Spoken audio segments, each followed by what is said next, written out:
townsfolk look at each other. They murmur. You can see many of them are covered in sickening black growths. Many of them walk off, out of town. They catch up with the flagellants, and you can see from this hill, in the center of town, the Horde approaches. They are welcomed with song. What about the Jews? Are they helping me? They surely don't want to go and join the flagellants, and they probably have the least plague because they actually bathe and things. They are locked up inside their homes, terrified of the villagers who have lately been accusing them of poisoning the wells. Yes. All right. Well, that was an unfortunate misunderstanding. We might have to door knock the Jewish ghetto. The crowd has thinned out now. There's probably around 30 people. And as the horde of flagellants approaches, it vastly outnumbers the crowd of faithful townsfolk surrounding you. The enemy of our enemy is our friend. Townsfolk, we must stand together in this time, and we must call upon the help of the Jews. The Jews. There are murmurs. Yes, I hear much fear and murmurs among you, and I assure you there will be an inquisition to inquire as to whether the waters have been poisoned after this immediate problem has been dealt with. However, don't you think that the Jews, who wash their hands before every meal and bathe more often than any of us and drink from the same wells as us, would be sick if they had been poisoning the wells? No, they're not. Conspicuous, I agree, and we will inquire after this when the dust has settled, but for now, we must unite the town.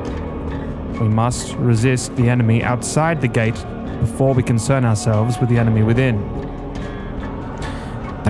But Father, one woman cries out, we have sinned. I have heard you say so. We are sinners. We are terrible folk, and we deserve this damnation, do we not? Yes, and God will bring it upon us, but it not falls upon us to tear our own flesh and rend our own bodies. And it certainly falls upon us to protect what we can. These people, they must be God-fearing. I mean... God-fearful? Where in the Bible does it say to rend your own flesh? Find it for me. Oh, wait, you can't read it. I can. Trust me. This is madness, not the way of God, not the way of the church. Which of our saints carried themselves about in this way? Ripping their flesh and whipping themselves and screaming like this? Oh, a little light whipping is one thing. We all get around a little light whipping here and there. But this flagellation, this rending of the flesh, this self-propitiation smacks of pagan devilry. And I'll not have it in my town. Well, sir, we'll stand with you. She steps forward. What would you have us do? We must go door to door and see that all of those who are currently locked in and hiding come out. They must be ordered to, and they must be ordered to help. They must be assured that no harm will come to them if they defend the town. However, if they do not, we may set their homes ablaze. We will shore up the gate and show strength at the wall, and I am confident that if we are imposing enough, they will fear to enter and move on to the next town. It will be done. She scampers off. The other townsfolk disperse. Some of them stick around. Some ask for your blessing. Yes, I grant it. I do some blessings. The hour is late in the afternoon, and the light, this cloudless day, is pure and golden. It rains down upon the horde of flagellants as they approach. And you can see clearer now. They are led by a small group of older men grey hair, long beards. We're all wearing crisp white robes. Of course, stained bright crimson.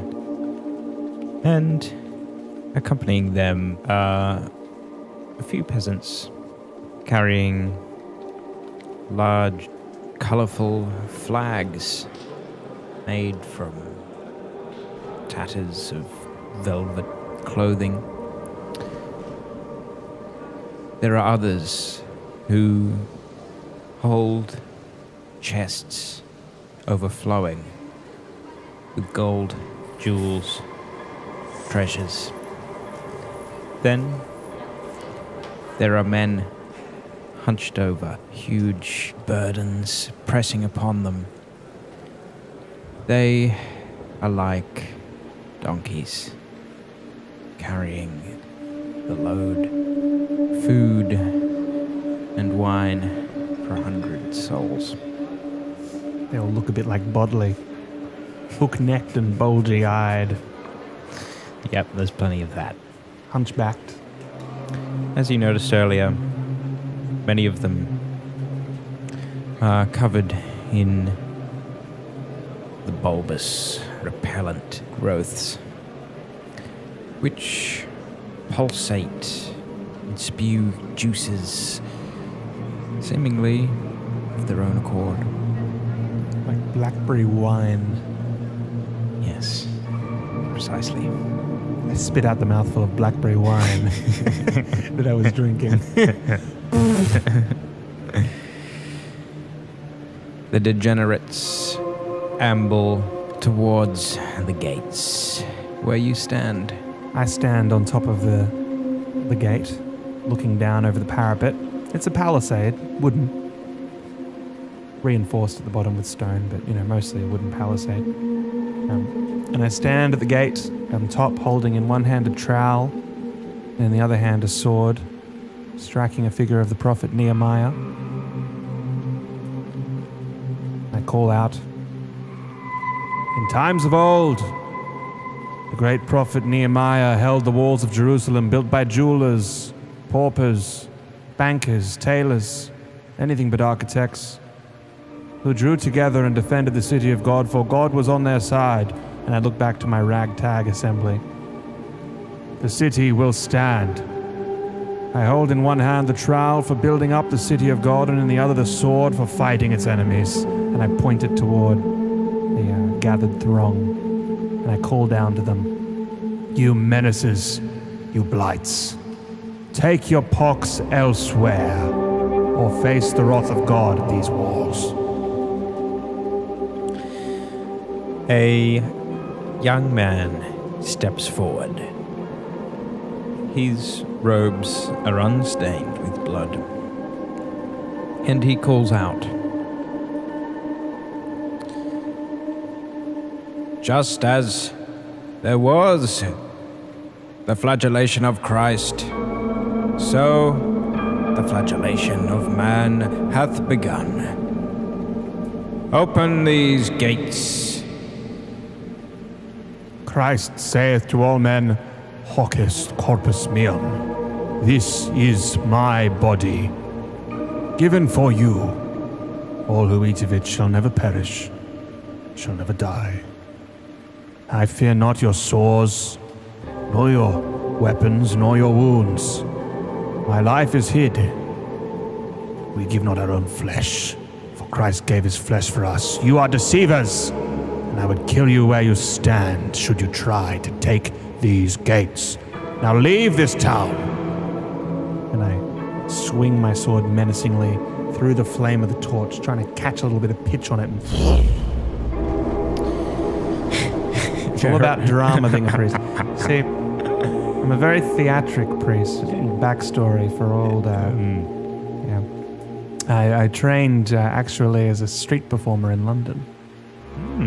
Yeah, but, when a penniless life drove me to crime and misery, I decided to seek retribution for my sins in a monastery after one particularly ill-fated encounter one night that left me sick with a venereal disease from which I thought I would never wake. When God healed me of my sins, I swore to use all my gifts to serve the kingdom. And among those gifts was a great sense of the theatric, great sense of spectacle, and I realized the power that had with the peasants. Took a rural job, realized that with a bit of fire and brandish, you could really get them to do whatever you want. Well, sorry, whatever God wants. it seems in this case it might not be working as well as you desired. The young man who cried out to you turns back to the leader of the group, an old man with a withered hand. He discusses with the old man, and then from the throng comes a black-haired fellow with a limp. My God, Bodley, is that your cousin? Huh? It could be, actually. I was making a joke, Bodley. Oh, dear. The black-haired man approaches the two at the front of the group, and you can hear him whispering something in a snake-like voice. And then they turn and begin to march up the hill towards the monastery. I think of the story of Jericho and Joshua, when the soldiers marched around the town and blew the trumpets and brought down the walls.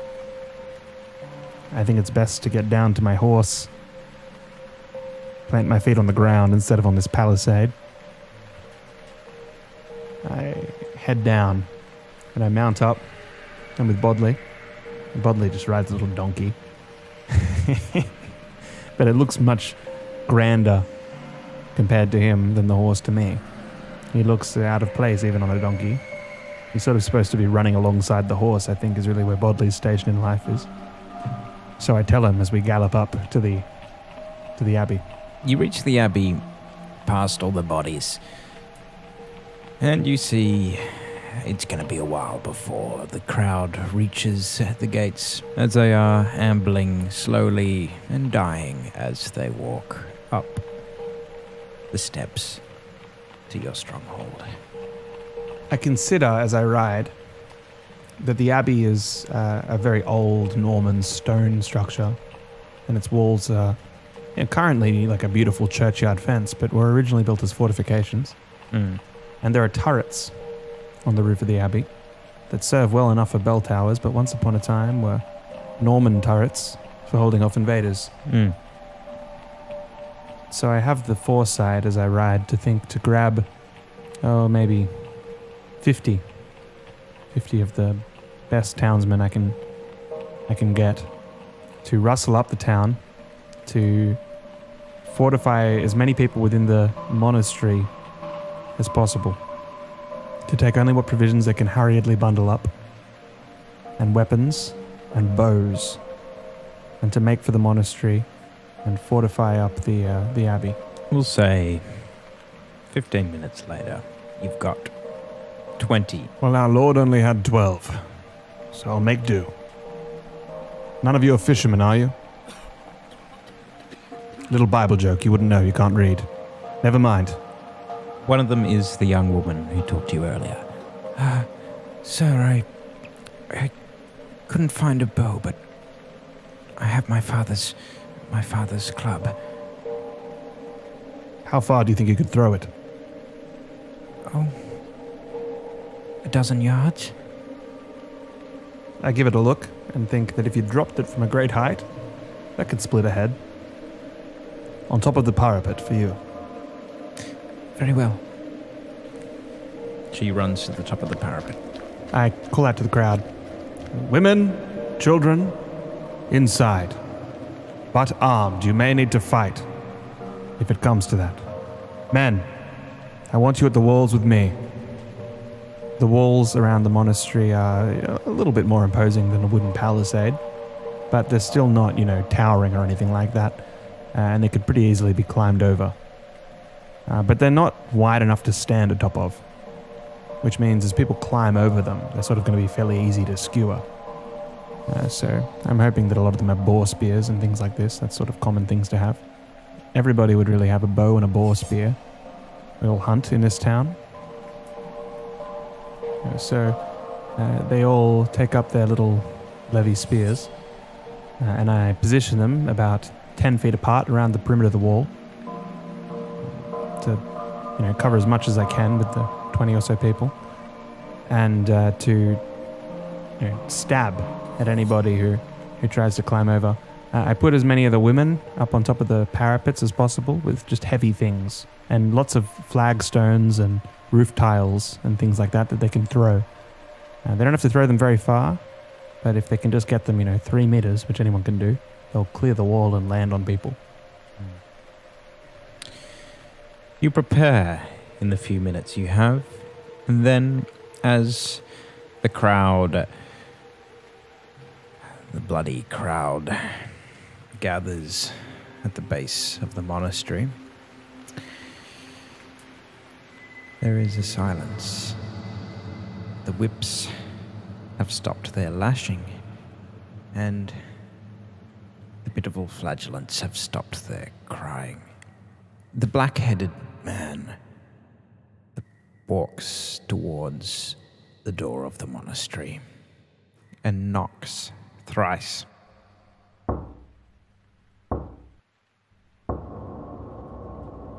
Three knocks. Imposing. I walk over and I open the little sliding visor on the wicker gate. Greetings, Father. Who are you? And what do you want with this place? I am nobody. Very well, I'll leave you to your business then. And I close the slider. You hear the 3 knocks again.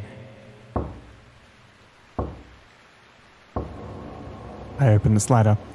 Sorry, I must be mistaken. I thought nobody was at the door. You didn't let me finish my sentence.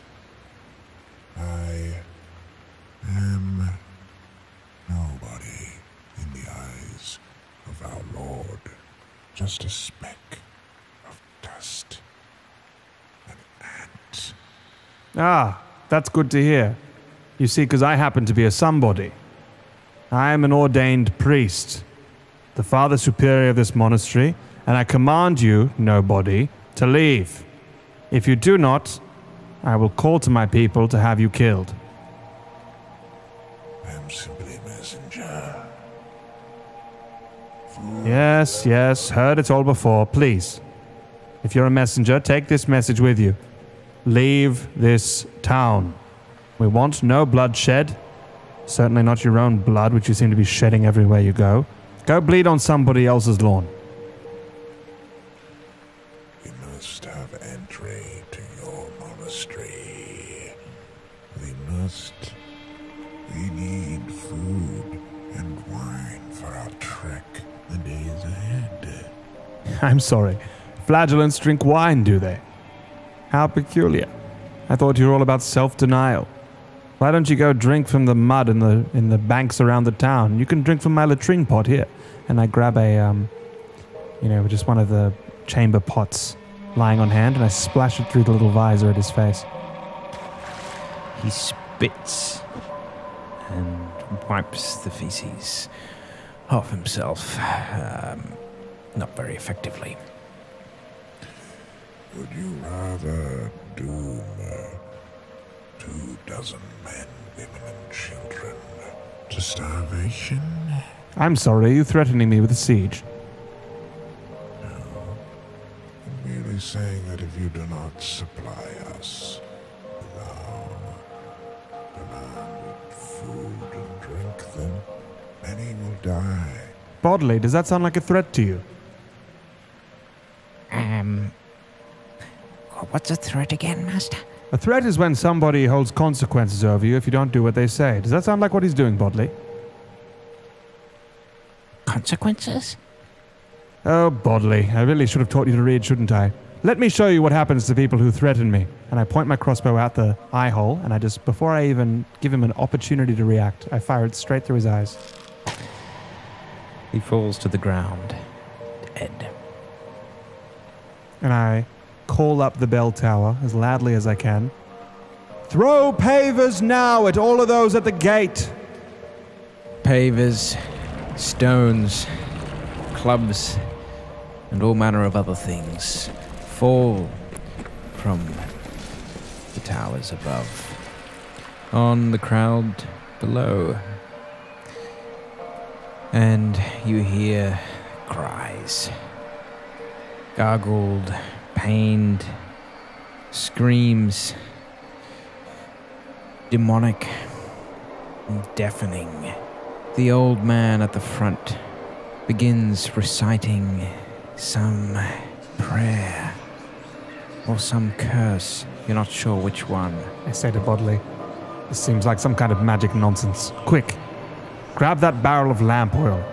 We'll need both of us to carry it up those stairs. We're going to stick a flame on it and drop it from a height. Yes, sir. And I heave that barrel of lamp oil and start carrying it up this flight of spiral stairs up to the top of the bell tower. It's very heavy, but the two of us together can sort of ease it up a stair at a time. You hear the screaming outside grows louder and louder, and the chanting of the old man somehow manages to eclipse the screaming of the 100. Definitely people. some magic shenanigans going on, Bodley. Close your ears. How do I do that? You're so good at not understanding everything I say most of the time, but now I need you to close your ears and you can't? Never mind. Thank you, I was Master. assumed you had sort of skin folds there that kicked in whenever somebody was saying anything intelligent. As you clamber up the stairs, looking down from above and preparing the lamp oil, you see that the crowd is in an orgy of Yes, debaucherous- blood sacrifice, doing some kind of ritual. Seen it all before. The women and children up here, the parapets, a few have thrown themselves off. Others are retching. They're all mortified at the terrible sight below. What do you want to do? Well, as I stand on top of the parapet, I say with Bodley, on 3. I've got a little wick burning on it. I'm going to throw it down. I'm going to try and land it on the old man with the hope that it explodes in a fireball on him and around him. Mm-hmm. Okay. 1, 2, 3, and we hold it over the parapet. And as I look over, I shout down, "Now yog soth off, you fool!" And I stick my finger up at him.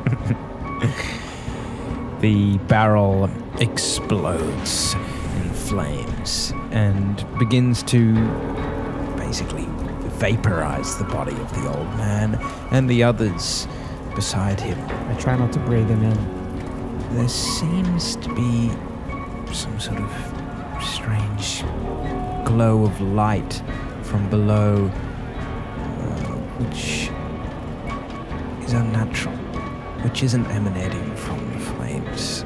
Look at this, Bodley. I don't like things I can't shoot. It's some sort of fog or mist which begins to grow, which seems to seep out from the mouths, orifices of the flagellants below. Bodley, do you remember all that I told you about how devilish manifestations could only ever possibly be illusory because of Augustine's conclusive proof that the devil could not create? Yes. I may have been wrong. Bodley looks over. His big eye widens It's already pretty wide. at the profane sight below. There seems to be thousands of eyes and mouths being formed in the glowing fog beneath you. Bodley, I have a plan. Fetch the wine. The wine? Yes, the wine. It's very important. Yes, Master. He goes off. I look down at the thing and I begin to say prayers and sign the cross toward it. You can't hear prayers over the sound of the screaming and crying. I call down the stairs. Bodley, hurry! You see terrifying, blasphemous images. Then Bodley emerges, clinking with a dozen bottles of the finest Very wine. good. Very good. Thank you, Bodley. Now quick, pass them around. There's a few women on top of the parapet with us. He passes them around. Pass me a bottle, quick! I snatch it out of his hand, I pull off the cork, and I bite it out with my teeth and then spit it down onto the blasphemous abomination below. Take a big swig. I say, enjoy it, Bodley. You know all that what I said about heaven? We'll see if I was right. I take a big gulp. As does Bodley. And the women following your example. And then you are overwhelmed by aberrant horrors. And then I fling myself from the parapet. You fall. In those last moments towards that terrifying mass beneath you. What is the last thought that crosses your mind? I sure hope I was right about all that heaven stuff.